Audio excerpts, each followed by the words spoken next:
speaking of who's it, JD PicKell on 3. What an intro. Yeah. Let's go. The best looking guy in college football, huh? Dang, man, that's high praise. No, that makes me, seriously.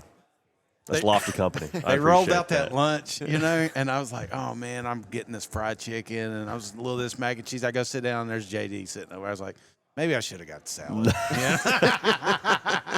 I didn't touch the salad. I went got double mac and cheese, couple of chicken. Like, it was probably, I don't know how y'all feel. I think that's the best media days lunch I've been a part of. Oh, dude, it was personally. I thought it was fantastic. top tier. No knock on Dallas or Nashville, but like that was the varsity. Hall of Fame caliber. That was the varsity. Yeah.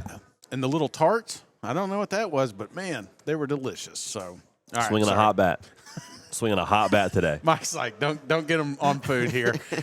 Oh shit! Hey, I wanted to ask you. You're all over the place. Last year, fantastic season. I mean, you cover all sports, but I'm curious. Which was your favorite game? Which was out of the ones you went to? Which one really stood out to you?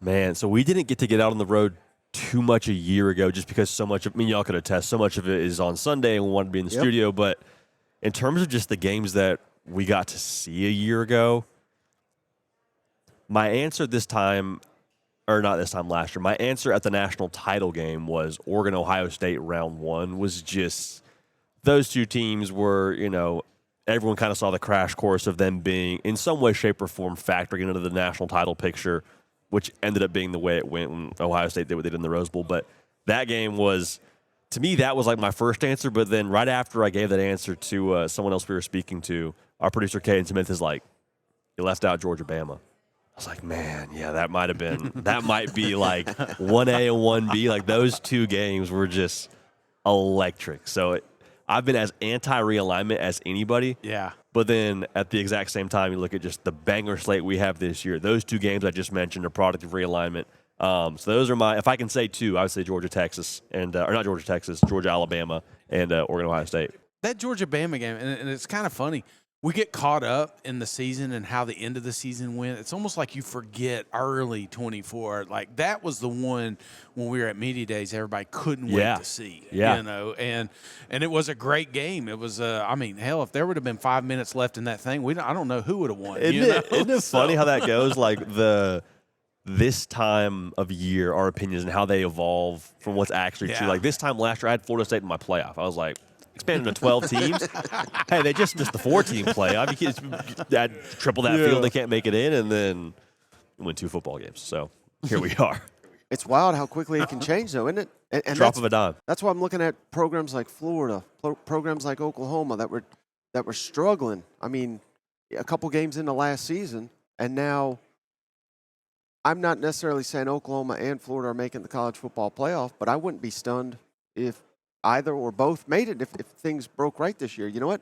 If it broke right at 9-3, they could get in. Right. Which is a crazy thought. And I'm with you. I wouldn't predict that necessarily. I won't predict that this time of year. But if you're talking about what could happen with their schedule, who they have at quarterback, those rosters, you don't have to squint too hard to see one of those teams. If a John Mateer plays at a Heisman level, what's Oklahoma? Are they a 10-2 team and gets in the playoff with that schedule? Absolutely, a 10-2. Yeah. What do you think? Obviously, SEC was pissed off, and rightfully so. I felt like at the end of the year when we're looking at the college football selections for the playoffs, do we have a shift? Is there a hard talking to that's going on maybe right now that says, hey, if we get to a 9-3 SEC team, we got to get these guys in, especially if they're playing as hot as like a South Carolina was last year? It's a really interesting question that I don't know we're going to get to the end of that conversation, because as we evolve in this expanded playoff, we're talking about all these automatic bids for the Big 12, the Big 10, the SEC, and then so you start to do the math. You're like, well, if we go to 16 and you have, 3 potential at-large bids, and one of those is already going to Notre Dame, so the committee's deciding on 2 spots. At that point, a 9-3 team is more than likely in a 16-team playoff or a 14-team playoff. And so to answer your question more directly, though, I think and it's why we're not going to 9 games in the SEC until they get their, without a shadow of a doubts out of the way, and they get all their guarantees, because they're like, we are whether it's right or wrong, as a society, we are not able to determine a 9-3 versus 10-2 and how those things could look different. Like we see the number in the loss column and the number in the win column. We say, well, therefore that team is better than that team. And it's like, well, you're not wrong for placing an emphasis on that. And the games have to matter crowd, I'm right there with you. But we have to understand, like, when you play a different schedule than someone else and you see the entire, what was it, like half the first round was from this conference, it's like, yes, I understand that there's a certain amount of lean towards the SEC for some folks, and that's fine, that's whatever, but we'd be kidding ourselves if we didn't look at what the draft says about the talent in this conference. Yeah, didn't Indiana just drop off a few for Austin Peay? Let's not talk about that trash program on here. I know JD respects him, but we don't. So let's talk SEC. Which team you think at an event like this Media Days is not getting discussed enough that, again, not that you're like guaranteeing they're going to make the playoff. Yeah. But there's a lot of flaws with Texas, Georgia, Alabama. I think those are the perceived favorites, and they should be. Mm-hmm. But, one or two of those could drop. Who's someone that's not getting enough discussion that deserves it?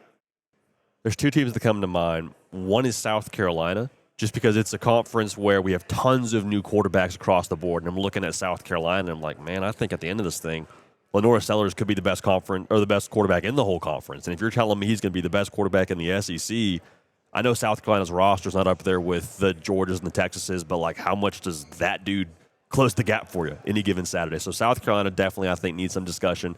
And then and Oklahoma, like we just talked about them a second ago. I don't know if it's the flow. I don't know if it's the headband.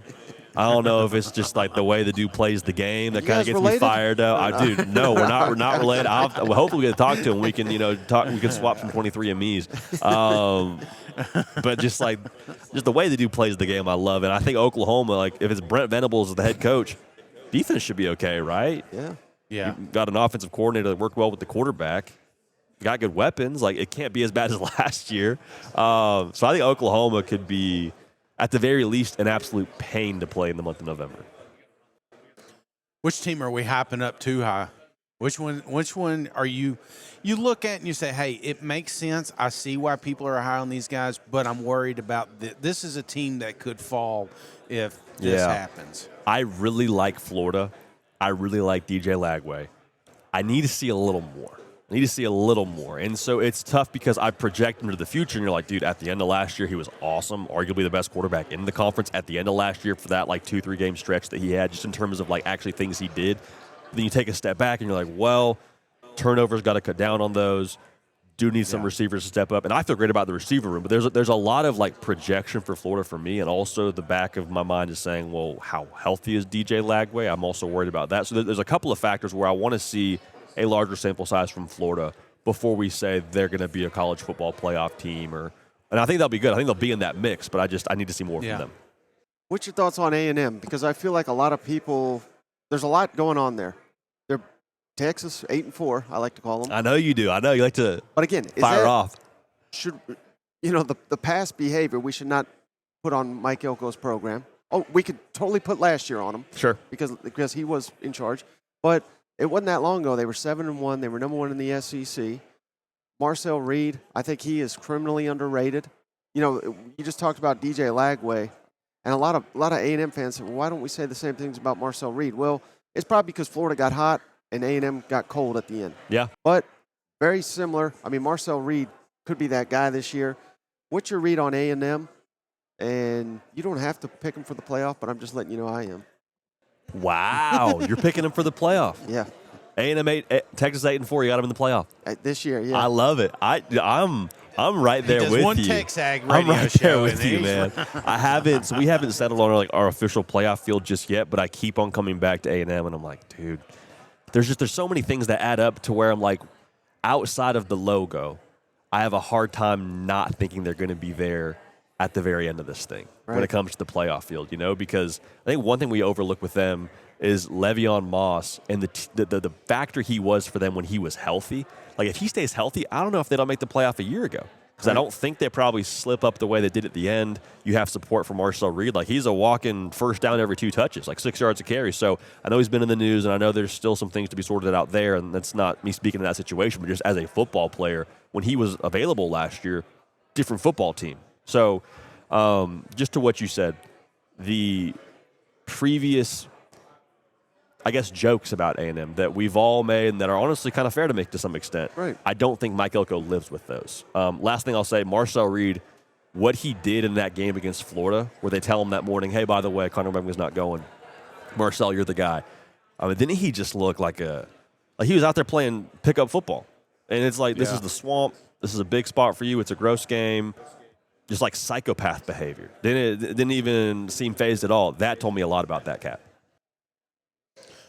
A lot of great games. We're talking about all the wonderful matchups that we're going to get to see this season, but you can't overlook week 1. And I feel like we got some monumental games week 1. Bama, Florida State. I think, let me ask you this one. Which one do you think is more important for that coach?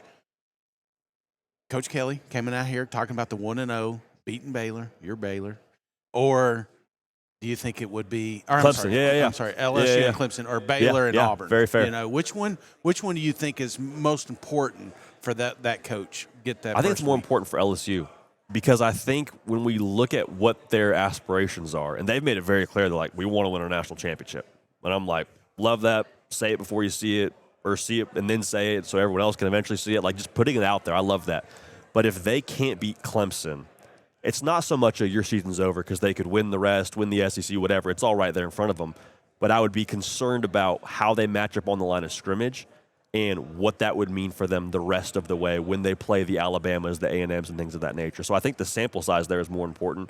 If Auburn drops the first game to Baylor, Baylor could be I know there's the homer factor here for me. Baylor could be that team from the Big 12 that shows up in the playoff. But and I think also Auburn, like if they win 8 games this year, you probably check the box for satisfaction, which I think is doable. So I think for LSU, it's like, hey, man, this is the year now, BK. You got your quarterback back. Nobody else has their quarterback back. Like, let's get this thing going.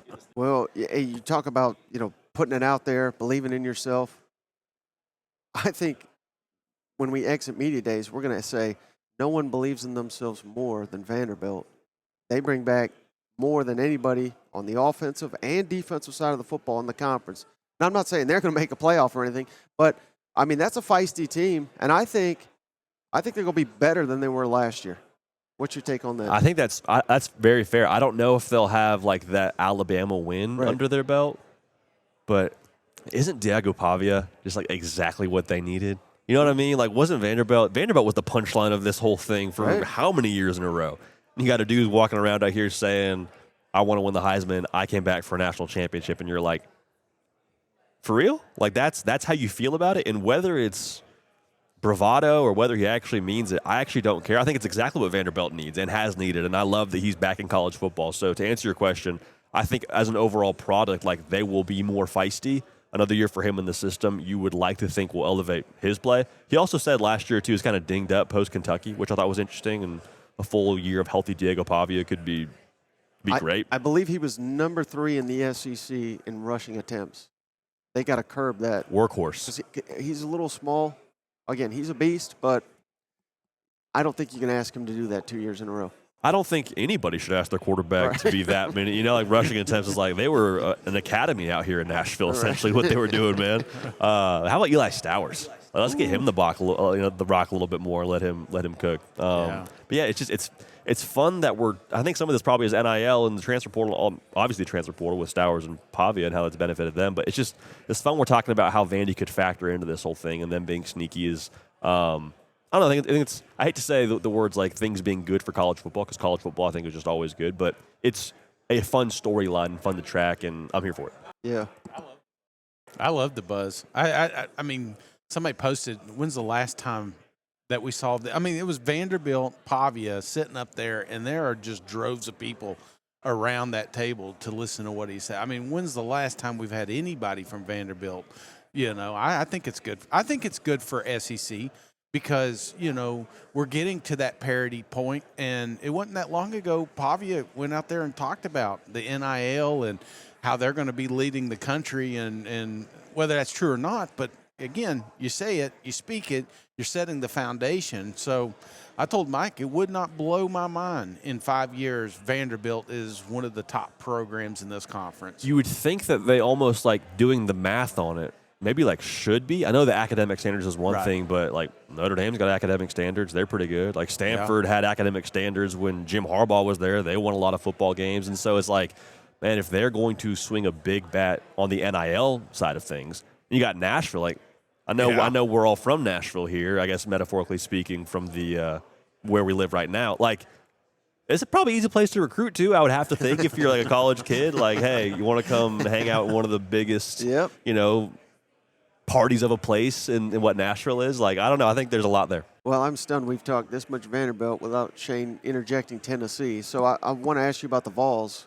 What are they looking like? Because I'm getting a lot of mixed. I mean, everybody, I shouldn't say everybody, but most assume they'll take a step back. Sure. But because they made the playoff and who they're losing. But I think that really discredits Josh Heupel and the program he's built. I still think the defense is going to be really good. They've got a ton of unknowns on offense, but they got a lot of potential on that side of the football, too. What do you make of the Vols this year? I think Josh Heupel just kind of makes it work, right? I mean, from Hendon Hooker to Joe Milton to Nico, we've seen him kind of adapt the way that he calls the game. We've seen him adapt his roster. Yeah. We were sitting here in 2022 just like, dog, if they get a stop on third down, Tennessee's a playoff team, with Hendon Hooker scoring 40, whatever it is a game. So with that being like the track record, I have a hard time looking at Tennessee in the future and saying, no, they lost Nico, they lost Dylan Sampson, lost Cooper Mays, they're cooked. And I'm like, at this time in 2022, 2021, no one was talking about what Jalen Hyatt was going to be for Tennessee. So I do think the way they've added talent, whether it be via the portal or on the recruiting trail, I think that's going to start to show itself more this year and have his thumbprints all over this roster. And I don't know if they're a playoff team, but I do think you talk about what Joey Aguilar can be and, the range as to what he could bring to the table. And if he's like let's call it a 25 touchdown guy, 5 picks, does something for you on the ground, they'll be in that mix. I think they're definitely going to be in the mix. Yeah. I don't know if you've seen this, but I've got Bama winning the SEC. Okay. Think that's a crazy take, or could you see that happening? I don't think it's crazy at all. Who's the quarterback in that scenario in your mind? Is that Ty Simpson? Doesn't even matter. Doesn't matter? Yeah, probably Ty Simpson. That's fair. No, I mean, I think it's not a crazy take. It's just it's so dependent on that guy at quarterback. Yeah. You know what I mean? But I think in that scenario that you're speaking to, would we all be wildly surprised if Kalen DeBoer in this quarterback room had a guy that could make it work? Like, I don't think so. And I think now more than ever, it's much easier for a freshman to come in and play at a high level. Maybe not week 1. I think that'd be foolish at Florida State. They got Wisconsin, which they should crush Wisconsin. And then their 4th game is at Georgia. I don't think, as good as Russell may be, I think it'd be insane to throw a true freshman at that. But if there is a change, I think it would come after that Georgia game. Yeah, I guess my concern then would be switching quarterbacks during the year. I don't always necessarily parallel with like them being in Atlanta for an SEC championship, but I mean, Alabama had trouble at quarterback during the SEC title season for Saban's, final go at things. I think Jalen Miller got benched against USF, so I guess I say that and then give you that example. So all that's to say, this is such a wacky, weird sport. Yeah. It would be just like college football. For the second year after Saban's gone, we're talking about could he come back. We're talking about who's Bama got at quarterback, and they played 2 different guys during the season and win the SEC. And, I mean, Jalen Hurts as a freshman was there. Yeah. Then in comes Tua not long after. I mean, they've had their battles at quarterback and still been very successful. Let me throw a name at you. Blake Barnett. Yeah. Remember that guy? Southern California's finest. 5-star. He was. Santiago Canyon, I think it was. Yeah. Yeah. We played him in 7-on-7. Did you? Yeah, I remember that guy. You yeah. smoke him? He was good. We beat him. Yeah, we beat him. He couldn't do anything against us, but I mean, good quarterback. See, we got the real 5-star. Yeah, let me ask. Well, I can't have a Baylor Bear wide receiver on here without asking him who he thinks this year's best wide receiver will be in this conference by the end of the season. I love so much that you gave me that intro. It's just it's so lofty. Anybody that goes and like does a Wikipedia or a Google search, like, why'd they give this guy? Why'd they give him that title? Best wide receiver. It's hard not to say. You said all of college football. No, or the SEC. SEC. Man, it's Auburn. It's Auburn, and I don't know how wide that gap is between them and whoever's in second, but that Auburn room, man, you talk about. It's loaded. You just start naming names, you know what I'm saying? Like, anytime we're doing content, we just go through 3 or 4 names. It's like, man, I don't know if the audience is like enjoying me talk about all these different individuals. They probably get the point. They got a lot of receivers. But, I mean, just the fact that we do that exercise with them and Ohio State, it's like those are the two that come to mind when you talk about all of college football. And after that, we'll see, which I think is why there's so much pressure on a Jackson Arnold and on a Hugh Freeze to access that horsepower. And it's like, dude, we got potentially let's say Eric Singleton balls. Ends up being a first-round pick. Singleton's Ken Coleman's a first-round pick. You got 2 first-round wide receivers, and we're not scoring over 30. Like, what do we do? You know, so there's a lot there that obviously applies pressure. Auburn, that was my answer, to put a pin in that one, to put that straight to you. JD, this week we're brought to you by MyBookie. They're paying our way to be here, so we're very grateful. So we are asking everybody for their MyBookie hot take of the season. Ooh. Could be any team, could be a coaching, could be anything. What do you got, your hottest take for 2025? Ooh, let's get a little spicy. We were talking A&M, right? I think the safest bet for who would lead the SEC in rushing as a team would be Tennessee, just because they've been a 200 yards on the ground kind of outfit the last 2 years. I'll say A&M leads the SEC in rushing with Marcel Reed, Le'Veon Moss. Should there be everything that works out there again? I know there's off-field stuff happening. Ruben Owens and Colin Klein calling the system too. Like, yeah. Folks, it wasn't that long ago when Colin Klein was playing for Kansas State. Yeah. So Jake Crane said this. I think it's on the money. Colin Klein is now calling plays for a skill set that he has himself, which I think that kind of part of it, yeah. I think that's a massive advantage for him and for Marcel Reed. So I don't know, is that hot enough? You need me to go a little hotter? I mean, the hotter the better. Hey, don't forget Yeah. Casey Concepcion. They got him in there, a new toy that'll fit into that offense in. beautifully. You know what? It's great. No, I'm all the way here for it. Yeah, we'll take multiple hots if you got them. I'm trying to think if there's anything more that, because I mean, everything I want to say, I want to make sure I'm like all the way bought into believe. I think LSU's going to win the national championship is how I feel right now. That's how I feel. I'm going to probably go back to the drawing board, work that a little bit more, but that's how I feel right now, man. I need someone. This is a better way to say it. I need someone to yank me off the ledge of picking LSU to win the whole thing. I love Nuss. I love the portal. Heck, I love BK. I love the way BK was talking about this yesterday. I'm like, dude, I'm sold. It's talking season and all that. You know, people talk about being easily influenced. I'm easily influenced. I'm sold on LSU at this point. All right, book it. We got him. Clip it. All right, JD, before you go, can you tell our audience how to follow you, how to find your work? Yeah, man. I appreciate that. It's always fun talking with y'all. Y'all do such an awesome job, man. But if you want to watch more of our stuff over at the On3 YouTube channel or on the socials at JD PicKell on pretty much everything, you can find us there. But I appreciate you guys y'all are having me killing on, it. man. They got an awesome studio, Shane.